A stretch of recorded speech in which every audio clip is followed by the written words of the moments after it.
Entregar-se, demonstrar dedicação a uma causa ou pessoa, ofertar gratuitamente uma coisa a alguém. Durante a pandemia, muitas pessoas se mobilizaram para oferecer roupas, comida e até materiais de higiene.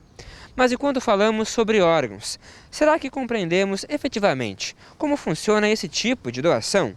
Como conversar com amigos e familiares e avisar que poderemos ser possíveis doadores? No Com a Câmara na cidade de hoje, nós vamos mostrar a importância desse gesto de amor ao próximo. O Brasil possui hoje mais de 45 mil pessoas na fila de espera pela doação de um órgão. Josimar é uma delas. O caminhoneiro de Rio Branco, no Acre, disse que estava trabalhando e um dia seus rins pararam de funcionar. Eu achava que a dor que eu sentia era até dor na coluna e fomos no médico e foi constatado que era o rins que parou, os dois. Quem é doador se dispõe, né, a doar, que é uma vida que ele está dando a mais, né? A história de vida de Josimar é uma das várias que dependem do gesto de uma outra pessoa para continuar. No entanto, neste período de pandemia, o número de doadores caiu 26% no país.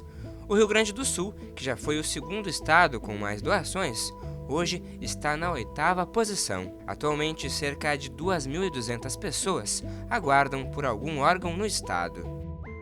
De acordo com a Central de Transplantes do Rio Grande do Sul, o número de doadores de órgãos e tecidos no estado caiu de forma significativa durante a pandemia. Isso refletiu de forma direta na queda de 24% no número de transplantes de órgãos sólidos, como o coração e o fígado, e em 54% no número de transplantes de tecidos, como peles, ossos e também córnea. Bom, e a gente poder sentar e falar abertamente sobre o desejo de doar pode fazer a diferença e reduzir as filas de espera. As doações de córnea foram as mais impactadas. Cerca de 700 pessoas aqui no Rio Grande do Sul aguardam por um transplante. Os números da Secretaria Estadual da Saúde evidenciam a queda de doações no estado. Em 2019, houve 243 doações. Em 2020, foram 182 e até agosto de 2021, 96. Conforme o coordenador da Central Estadual de Transplantes, as UTIs lotadas no período crítico da pandemia e o risco da exposição dos pacientes à Covid-19 contribuíram para a diminuição dos transplantes. Porque os transplantados eles recebem imunossupressores, deixam a imunidade mais baixa para não rejeitar o transplante. Então, o risco de eles pegarem Covid e fazer um transplante era muito grande, né? Então, a Central de Transplantes, né, junto com as equipes, continuou fazendo os transplantes, mas apenas daqueles pacientes priorizados, né, em que o risco de óbito era muito grande. O benefício de fazer um transplante, mesmo correndo um risco naquele momento, ainda era menor do que ele ficar esperando. Aqueles pacientes que conseguiam ficar esperando, se optou por não fazer um transplante, pelo risco, né, e a segurança do receptor. Com a queda dos casos de Covid, os especialistas acreditam que o cenário já está melhorando. No entanto, o que ainda impede mais doações é a negativa das famílias. No Brasil, a legislação só permite a doação com autorização da família. Mais de 40% não autorizam a doação de órgãos. E isso pode ser explicado por fatores como a incerteza sobre a integridade do corpo e a efetiva constatação da morte do paciente. Dúvidas relacionadas aos custos do transplante também contribuem para que a família descarte a possibilidade de doação. A família que vai ser a voz daquela pessoa, né, e ela que vai consentir a doação. Então é importante a gente falar para as nossas famílias da importância da doação, né? Porque naquele momento que a família vai ser entrevistada, né, um dos grandes motivos é esse, é a família não saber se ele era doador em vida. A família, quando né, tem essa oportunidade da doação e faz o consentimento, né, ela não tem que pagar nada por isso. Todo o processo de retirada da equipe, todo o processo de doação é realizado pelo Sistema Único de Saúde. A falta de informação sobre a maneira como é feita a doação também é um dos motivos que interfere na decisão das famílias. O caminho para o órgão chegar a um receptor começa na identificação da morte cerebral do paciente. Após uma série de exames para a constatação do óbito, uma equipe intra-hospitalar conversa com a família do paciente. Autorizada a doação, a central de transplantes é notificada e faz uma avaliação sobre o doador falecido. Se não há risco para algum receptor, a central consulta uma lista única de espera no país e depois faz toda a logística de captação e destinação do órgão ao paciente. Além do tempo de espera na lista, a gravidade do paciente e a compatibilidade do órgão com o receptor, como idade e aspectos imunológicos, são os fatores que definem para qual pessoa irá o órgão doado. A família não pode escolher para qual pessoa irá a doação. Outro fator comum a todos que aguardam na fila é a esperança. Com o intuito de mobilizar a sociedade para a importância da doação de órgãos, o Setembro Verde busca incentivar o gesto e a conversa entre as famílias. O assunto foi discutido em reunião da Comissão de Saúde do Legislativo. Todas as medidas que favorecem ao entendimento da população desse aspecto da doação são fundamentais, assim como são fundamentais as medidas nos hospitais de organização do sistema, de capacitação das pessoas e de traçar metas que devem ser atingidas.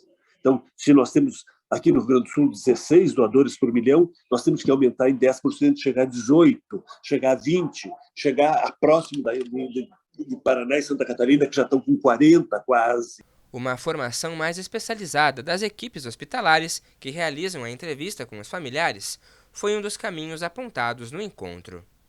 Pessoas preparadas para falar com os familiares, os potenciais doadores de órgãos, que tivesse uma formação, uma parte mais, não é humana o termo, mas que uma equipe que já entendesse, já soubesse a religião do potencial doador, tivesse uma ideia da família e conseguisse chegar de uma maneira mais receptiva da família. Eu tenho 58 anos, eu me lembro muito bem, assim, que desde os 15 eu queria fazer 18 para botar um selinho na carteira de identidade, eu ainda tenho essa carteira de identidade, que tinha um selinho de doadora. Essa é uma maneira, assim, até bem simples, assim, de viabilizar a vontade do doador, né? Para a vice-presidente da COSMAN, o tema deve ser debatido desde a educação infantil.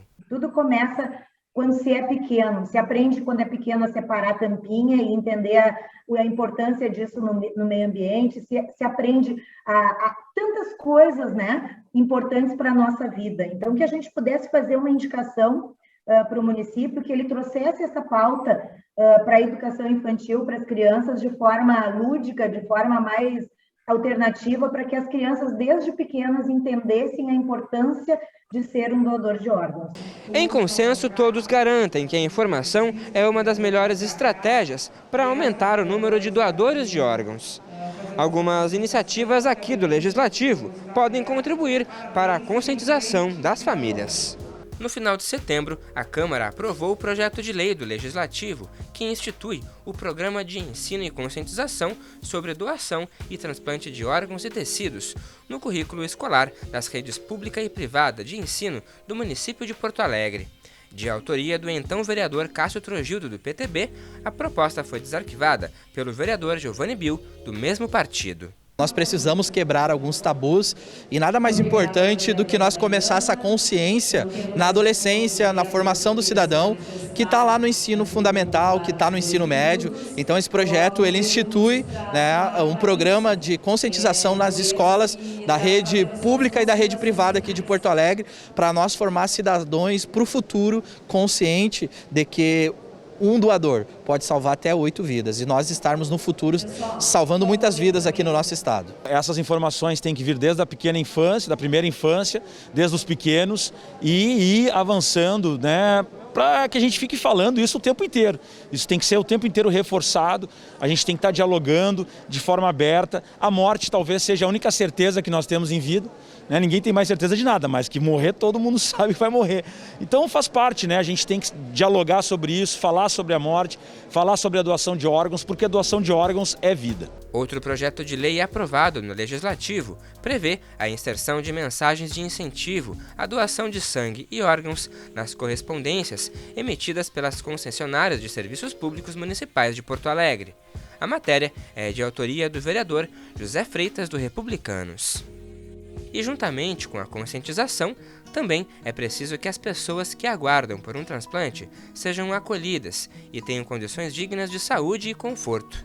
A ONG Via Vida realiza um trabalho pioneiro na capital gaúcha. A entidade oferece moradia temporária, alimentação e apoio psicológico antes e pós-transplantes para pacientes que vêm até de outros estados. Noêmia é uma das voluntárias da entidade e, após o transplante de rim do marido, se tornou ativista da causa. Essa causa entrou na minha vida em 99, faz 22 anos que meu marido é transplantado de rim.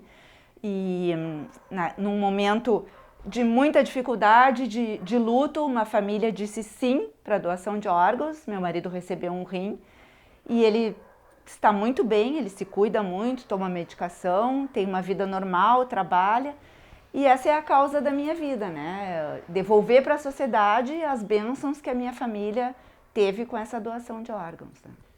Ao longo de 17 anos, a Pousada Solidariedade já atendeu mais de 7.000 pessoas e recebeu aí mais de 100.000 atendimentos.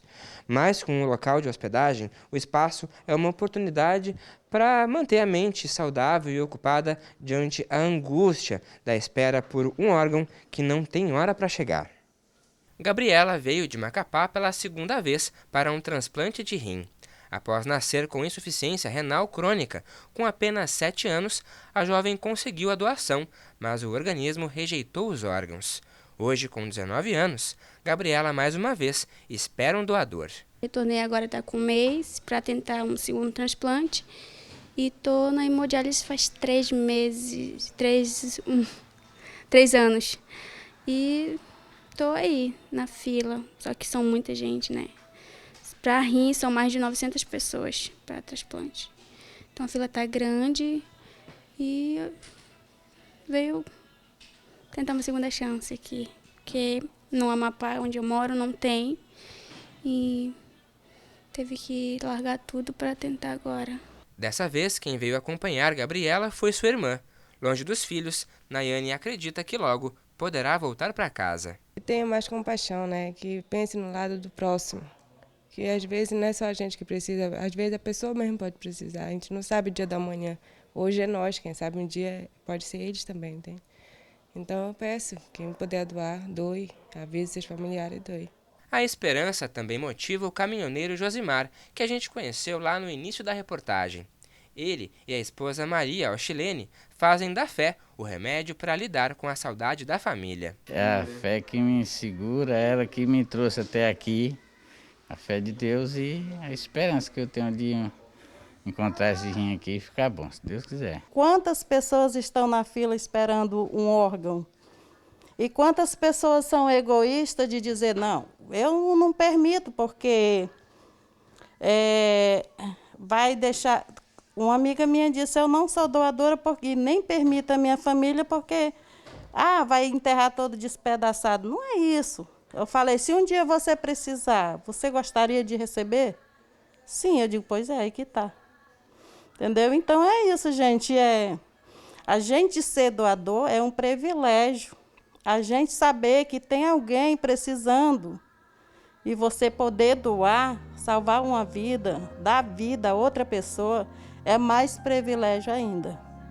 A Via Vida escolheu como mascote a fênix, uma ave que, segundo a mitologia grega, vivia muitos séculos e, quando queimada, ressurgia das próprias cinzas. Significado que diz muito sobre quem espera por algum órgão e tem a chance de continuar vivendo. É o caso do Manuel, paraibano de João Pessoa. Aos 9 anos, veio a Porto Alegre e realizou o transplante de rim. Hoje, com 18 anos, ele e a irmã retornam frequentemente à capital para exames de rotina. Aquele negócio que tem que estar sempre com a garrafinha de água. Tem que sempre estar tomando água. Tem que tomar sua medicação certinha. Não pode, tipo, se você tiver de sair, tem que levar sua água, tem que levar seu remédio. Não pode parar de tomar, né? Porque você tem o seu rins, mas para ele estar bem, você tem que fazer sua parte, né? Tem que tomar sua água, sua medicação. Não pode deixar assim, dizer, eu transplantei, eu estou totalmente bem. Não, sempre tem que ter sua restrição, né? Não pode comer tudo, não pode beber tudo. Tem que sempre ter seu cuidado.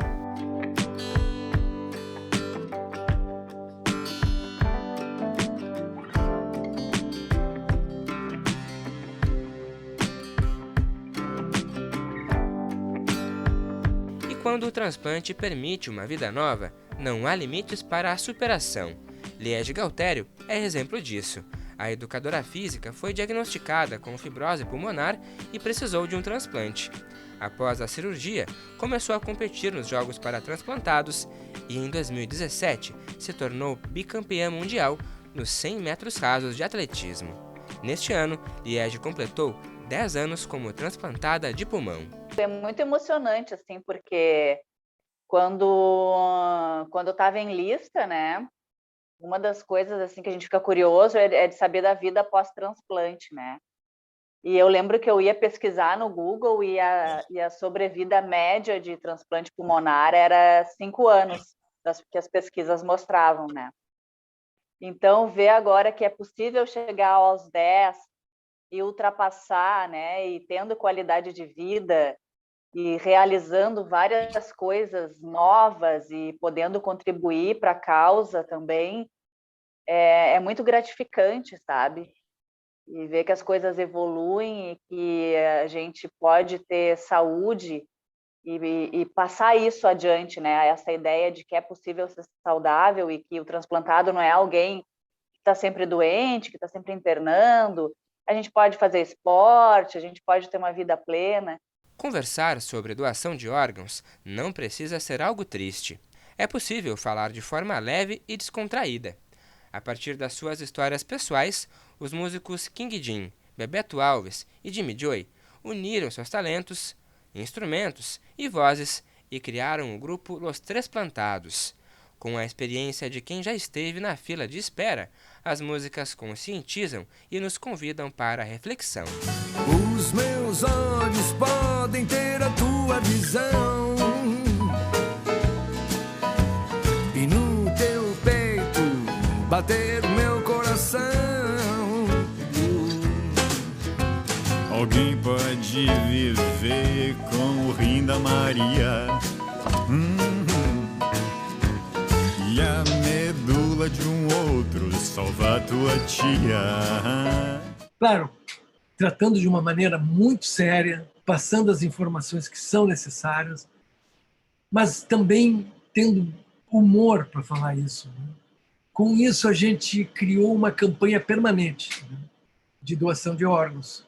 O grupo nasceu em função disso e se tornou um grupo focado, um grupo objetivamente que luta, né, na questão da doação de órgãos, na questão da informação, na quebra de tabu. O trabalho surgiu como uma forma de gratidão por quem fez do momento de dor pela perda de alguém uma oportunidade de compartilhar o amor e dar continuidade à vida. Eu acho que essa foi uma grande oportunidade que a gente teve. O transplante foi uma grande oportunidade que a gente teve para ter conhecimento de coisas que a gente não tinha conhecimento nenhum e de poder evoluir, né, como ser humano, né, também, né, de crescer como ser humano, de ter mais elementos, né, de humanidade mesmo. Falar de doação é falar de vida, é falar de generosidade, é falar de consciência e solidariedade, até de ressignificar a partida dessa pessoa que foi, dar um sentido para isso, né? Saber que ela vai proporcionar vida para tantas pessoas é uma maneira também de confortar os familiares, né? As pessoas precisam conversar em vida, avisar os familiares o seu desejo de ser doador, porque a gente vê que quando isso acontece, a tendência da família é dizer sim, né? De respeitar a vontade do seu familiar. Então, agora, ninguém gosta de falar de morte, né? É um assunto que por si só já é um tabu, né? Então, a gente precisa trabalhar muito que as pessoas digam para a família, né? Externem o seu desejo de ser doador, para que a família se sinta confortável. Isso, quando a pessoa avisa a família, isso tira um peso dos ombros da família naquela hora de luto. Ela não precisa, naquela hora, refletir muito e pensar, será que o meu familiar queria ser doador? Isso já fica resolvido no momento em que eu aviso a minha família. A gente vê muita ignorância em relação a esse tema, né? Algumas de ponto de vista religioso, algum de ponto de vista filosófico, né? Mas a gente vê que isso precisa ter conscientização, precisa ser trabalhado, né? A importância e que a partir do momento que a gente passa a existir, o corpo, né, ele não se torna mais a pessoa, né, mas aquele órgão, ele pode continuar vivendo através de outra pessoa. A gente tem algumas religiões que têm uma lógica que trabalham a morte como algo muito pesado, né, e outras matrizes religiosas que já trabalham de uma forma mais sutil. Mas eu acredito que se a gente tiver uma percepção tranquila sobre algo que vai acontecer, isso aqui a gente tem que saber. Claro que a gente quer que demore muito tempo para acontecer, mas esse diálogo é importante porque eu acho que a gente vai lidar melhor com a vida mesmo, com a nossa vida, com a forma que a gente vai levar a vida.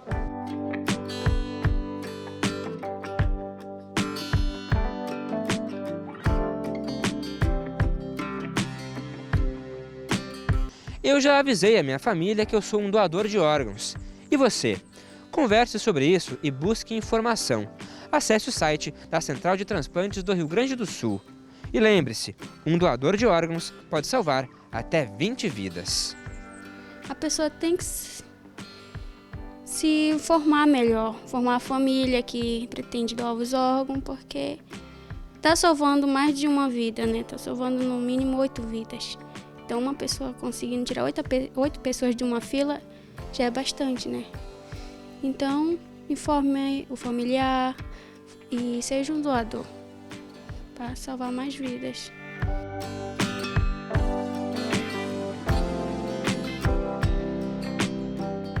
O Com a Câmara na Cidade de hoje fica por aqui. Não esqueça que este e outros programas da TV Câmara você pode acompanhar por meio das nossas redes sociais. Mais informações sobre a Câmara Municipal no site do Legislativo. Nos encontramos na próxima edição. Até lá!